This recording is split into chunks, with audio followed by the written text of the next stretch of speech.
Let me begin this morning by saying that I love the church. I'm a church baby. I love the songs, I love the singing, I love the shouting, the worship and the adoration.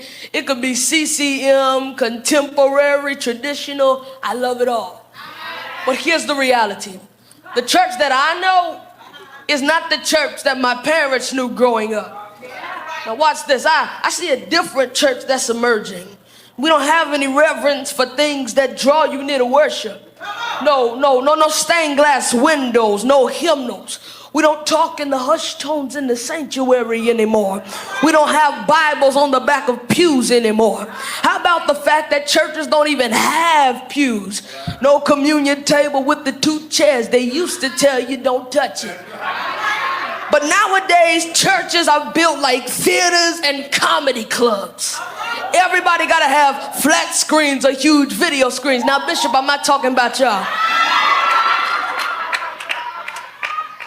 Music dominating our service. And preparing for church used to be a whole vibe in my family.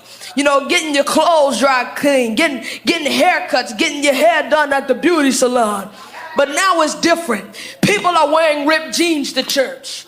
Their clothes are so tight the whole praise team look like sausages. Strobe lights, you got neon lights and smoke machines. Sunday morning services have turned into American Idol, Sunday's Best, and The Voice all rolled in one. Now, you say that those things don't mean anything. But I challenge you today that we have lost something. And with every technological gain and every attraction, we have lost a little more reverence for God's church. Can I preach to you in here? Now listen, there is a difference between a thermometer and a thermostat. Fashions of the world, secular replacing the sacred. We dance in here like they do out there. Something's wrong with us when we let an artist who talks about stuffing scriptures in her private places be the featured psalmist or soundtrack artist in our church or family gatherings. The book of Malachi calls it polluted bread on the altar. Now, you can eat it, but it's poison.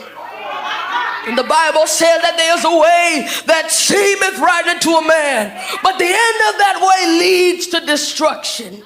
And in the Old Testament, when the ark of the Lord was returning from exile, a man named Uzzah was killed because he tried to keep the ark from falling off a cart pulled by oxen.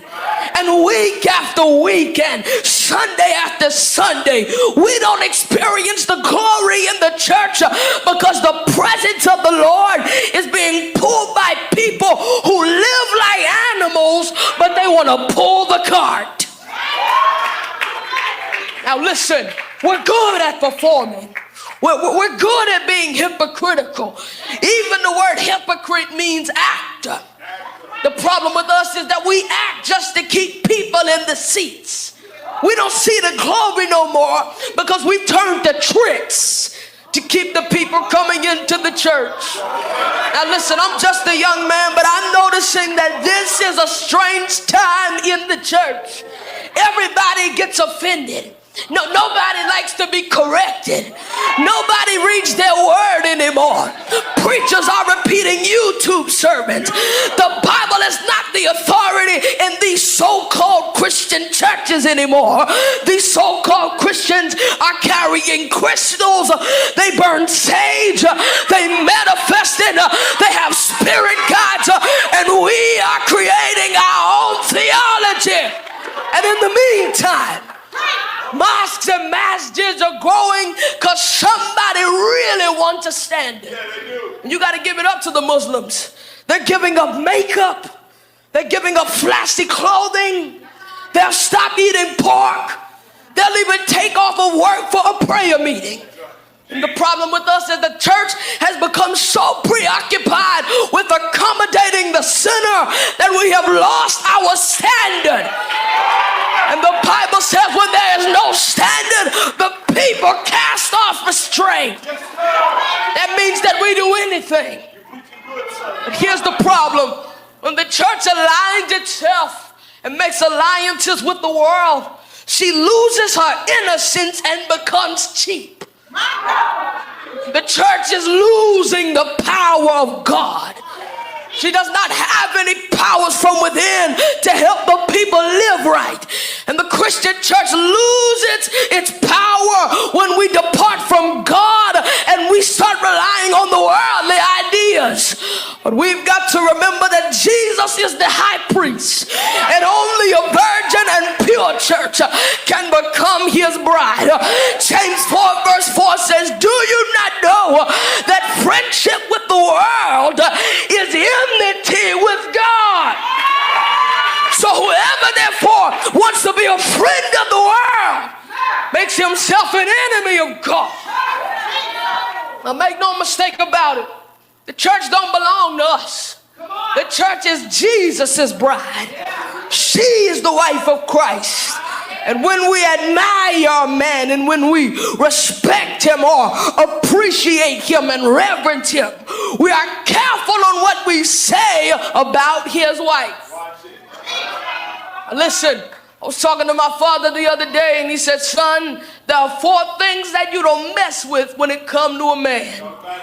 A man's mother, that's the first one. A man's money, second. A man's children, and a man's wife. Now, you can't celebrate the groom and insult the bride. No, I can't hear nobody. You can't celebrate the groom and insult the bride. You've got to be careful on how you put your mouth on the church. People nowadays are running along and saying that the church is this or the church is that. But the funny thing is, it's not the unbeliever or the heathen who tear down the church as much as it is the fellow Christians who dump on the church. I can't hear you in here. We drag the church, always talking about what the church ain't doing or what the church don't do right or what the church gets wrong or the problem with the church is, and then we act like we know what's best for the church. We get careless with our words and start thinking that we know how to fix the church. Now, we claim to honor Jesus, but we tag a whole lot of negativity to his bride. And it don't help when unfaithful leaders disappoint us.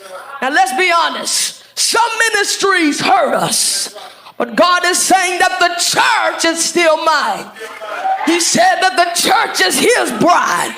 God is in the church. He didn't skip the church house for the White House, but he said, upon this rock I will build my church. And the devil is trying to sabotage the bride, trying to keep us from our appointed hour when the bride and the groom meet up in the sky. And 1 Thessalonians says, so shall we ever be with the Lord. Look at the way that he designed a man to desire a woman. The bride ought to be completely in love with her groom. She lives for her groom. She desires only her groom. He has all of her heart and attention. She waits for him.